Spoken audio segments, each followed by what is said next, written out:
ఓం నమ శివాయ. జ్యోతిషం నేర్చుకుందాం. మనం గత వీడియోలో నక్షత్రాన్ని బట్టి ఏ మహర్దశ వస్తుంది, ఆ మహర్దశకు ఎన్ని సంవత్సరాలు అన్నది తెలుసుకున్నాం.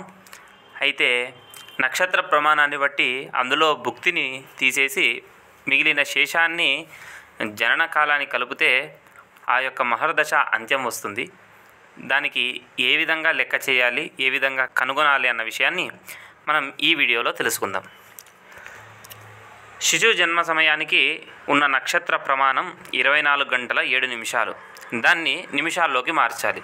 ఆ విధంగా నిమిషాల్లోకి మార్చగా దాన్ని ఏ విధంగా అంటే 24 × 60 1440 వచ్చింది.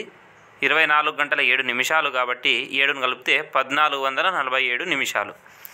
నక్షత్ర భుక్తి శిశువు జన్మించిన సమయానికి నక్షత్ర ప్రారంభం అయి ఎంత సమయం గడిచిందో దాన్నే నక్షత్ర భుక్తి అని అంటారు.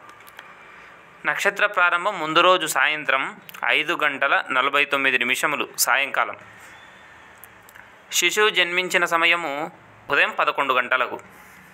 కావున భుక్తి 17:12 నక్షత్ర భుక్తిని నిమిషాల్లోకి మార్చగా మరలా అదేవిధంగా 17 × 60 1020 మరలా 12 నిమిషాలు కలిపితే 1032 నిమిషములు.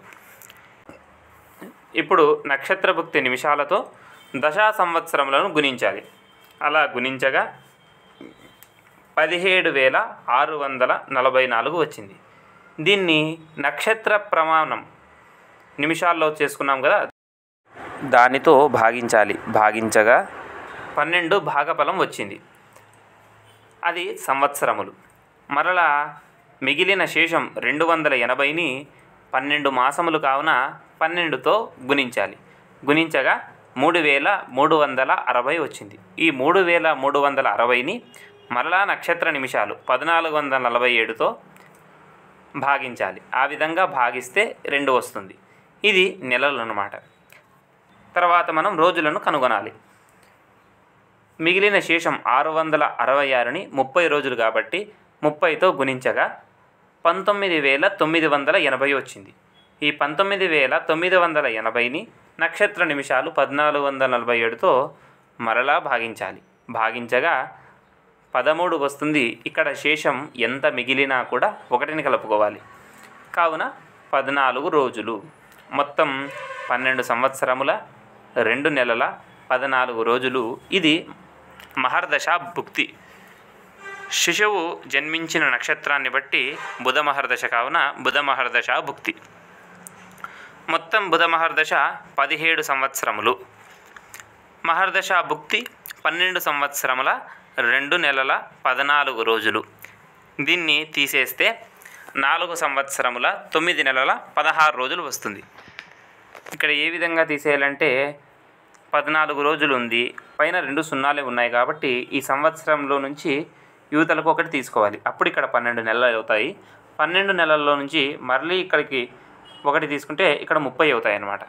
ఈ విధంగా మనం దీంట్లో నుంచి తీసివేయాలి. శేషం 4 సంవత్సరముల 9 నెలల 16 రోజులు వచ్చింది.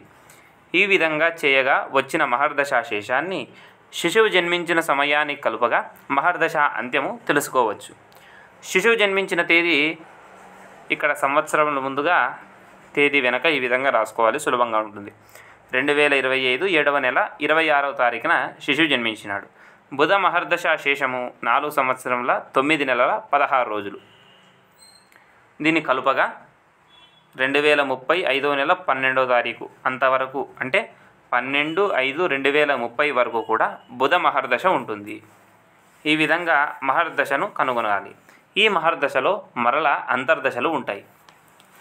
దాని గురించి మనం వచ్చే వీడియోలో తెలుసుకుందాం. అయితే బుధ మహర్దశ తర్వాత ఏ మహర్దశ వస్తుంది, దాని తర్వాత ఏది వస్తుంది అనేది వరుస క్రమాన్ని మనం గత వీడియోలో తెలుసుకున్న క్రమంలోనే ఉంటుందన్నమాట.